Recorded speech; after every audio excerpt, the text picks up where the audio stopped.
A pine box costs $47 in lumber. The satin lining inside it costs about $9.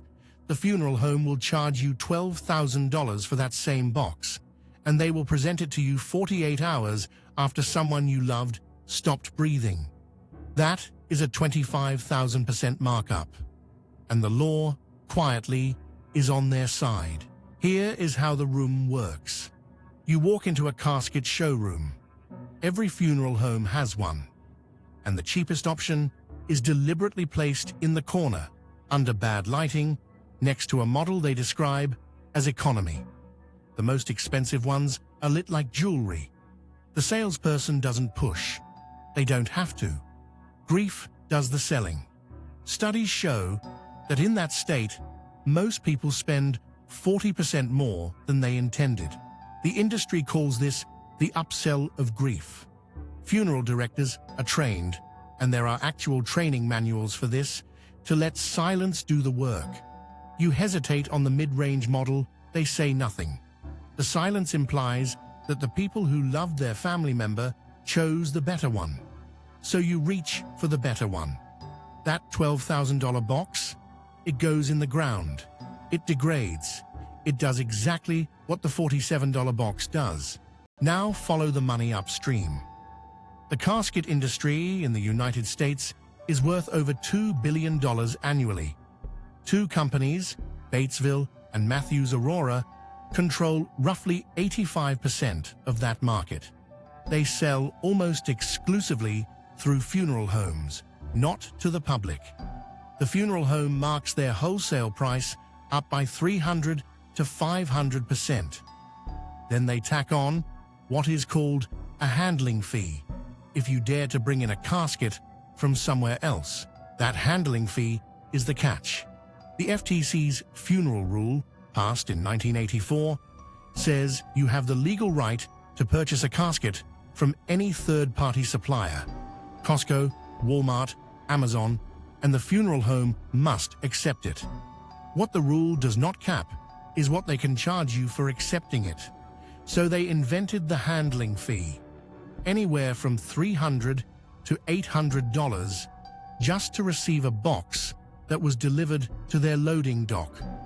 The rule gave you a right they immediately monetized. The full bill is where it gets surgical. Funeral homes are required by law to give you an itemized price list. Most families never ask for it before they're already in the room. Line by line, you'll find charges like basic services of funeral director. That's a flat fee, often $1,500, just for existing. Preparation of the body, $600 to $1,200. Use of facilities for viewing, $400 to $700. Each line is a profit center. The industry average total bill in 2024 crossed $11,000. And they know the timing. Funeral arrangements are typically made within 24 to 72 hours of death, before most people have slept, before the shock has worn off, before anyone has thought to open a laptop and comparison shop. Pre-need contracts, where you pay in advance, are the industry's answer to that. They market them as a kindness to your family.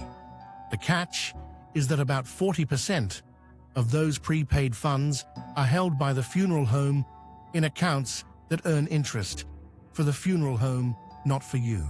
The cremation surge was supposed to disrupt all of this. Cremation rates in the US crossed 60% in 2023. The industry saw it coming. So they built what they now call cremation packages, urns that retail for $9 wholesale, sold for $350. Witness cremation fees, cremation casket rentals that are a particle board box used once and charged as if custom-made. The margin on cremation per body now rivals the margin on burial. They adapted. The regulatory capture piece is almost elegant. The funeral industry is overseen in most states by state funeral boards. Those boards are made up predominantly of funeral directors. They set the licensing rules, the facility requirements, The mandatory service packages. In many states, you are legally required to use a licensed funeral director for any burial, full stop. The board that could change that rule is composed of the people who profit from keeping it exactly as it is. There have been cracks. The FTC has been reviewing the funeral rule since 2012. 12 years of review.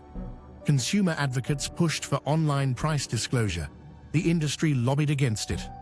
In 2023, the FTC finally proposed requiring funeral homes to post prices on their websites. The industry's trade group called it a burden. What they meant was that price transparency would let people comparison shop, which would compress margins. The rule still hasn't been finalized.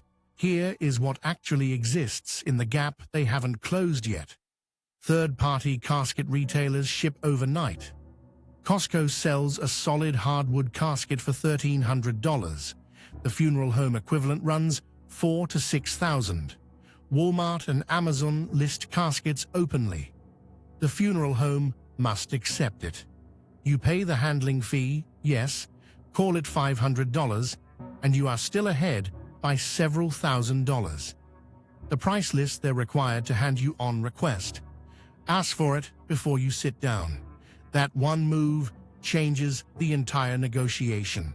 Home burial and green burial are legal in most U.S. states with almost no funeral home involvement required. A direct burial, body transported, no viewing, no embalming, simple container, runs between $700 and $1,500 from direct cremation and burial services that have started undercutting traditional homes. The traditional funeral home's entire pricing architecture depends on you not knowing those alternatives exist while you are standing in that showroom. 24 hours into the worst week of your life. 25,000% markup on a pine box is not an accident of the market. It is the designed output of an industry that controls its own regulation, times its sales pitch to your worst moment, and buries the price list under grief. The box goes in the ground either way. The only variable is how much of your money goes with it. They built the whole system on the assumption that you would never look. Now you've looked.